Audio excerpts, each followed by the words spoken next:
नमस्कार, भारतीज किचन मध्ये आपले खूप खूप मनापासून स्वागत आहे। आज आपण बनवणार आहोत ओले बोंबील फ्राय।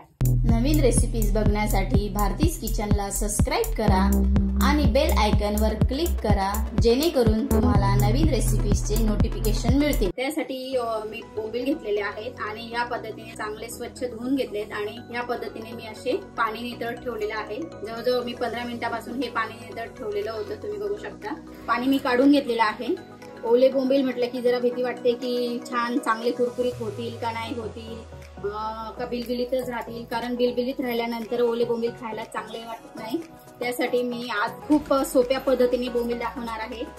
आता मी हे पाणी काढून घेतल्यानंतर मी सगळं साहित्य आपण लावून घेऊया। हळद लावून घेतलेली आहे, लिंबू मी अर्धा लिंबू लावून घेते आणि आपल्याला चवीनुसार मीठ पण लावून घ्यायचं आहे। चटणी खलबत्त्यात टेसून घेतली होती, जवळजवळ लसूण घेतला होता। लसूण मी पाकळ्या सहित घेतला होता, जास्त साफ नव्हता केला। आणि 1 चमचा मी लसूण घेतलेला आहे आणि छान असं ठेचून घेतलं आहे खलबत्त्यामध्ये। हे छोटे 2 चमचे मी धना पावडर, हे आपल्याला आता छान असं लावून घ्यायचं आहे। थोडंसं पाणी घालते, लसूणची चटणी मी खलबत्त्यात टेसल्यामुळे ती जरा सुकी झालेली आहे। थोडं पाणी घालून मी हे छान असं बोंबीलला सगळं लावून घेणार आहे। आता हे पूर्ण मॅरिनेट करण्यासाठी मी जवळजवळ अर्धा ते पाऊण तास झाकून बाजूला ठेवते। आपलं बोंबीलला छान असं मॅरिनेट करून अर्धा पाऊण तास झालेला आहे। आता मी 2 चमचे तांदळाचं पीठ घेतलंय आणि 1 चमचा रवा घेतलेला आहे। ते आपल्याला छान असं मिक्स करून घ्यायचं आहे। याच्या आपल्याला चवीनुसार मीठ टाकून घ्यायचं आहे। मीठ थोडं आपल्याला कमीच टाकायचं आहे। याच्यातून आता आपण छान असे बोंबील काढते आणि हे सगळं आपल्याला असं छान असं लावून घ्यायचं आहे।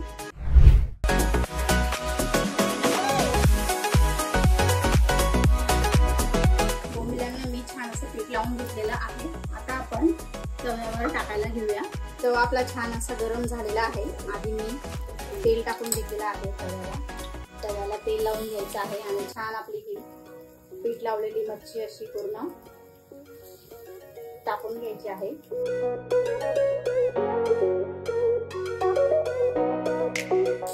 बाजूने आपल्याला छान असं तेल सोडून घ्यायचं आहे।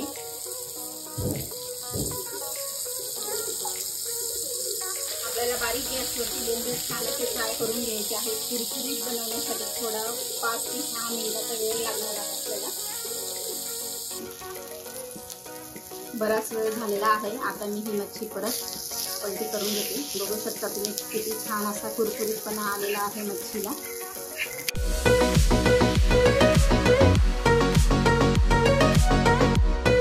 या पद्धतीने आणखीन आता चांगली 2 मिनिटं छान अशी मंद गॅसवरती आपल्याला छान कडक करून घ्यायची आहे हे बोंबील।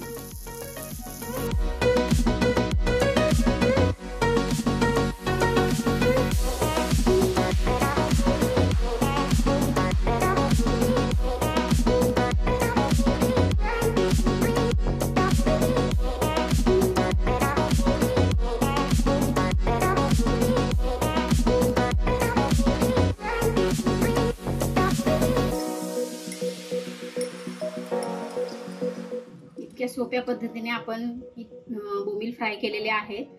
तुम्ही एकदा नक्की ट्राय करा आणि माझी रेसिपी तुम्हाला कशी वाटली कमेंट करून सांगायला विसरू नका। रेसिपी आवडली असेल तर लाईक करा, शेअर करा आणि सबस्क्राईब करायला विसरू नका। धन्यवाद।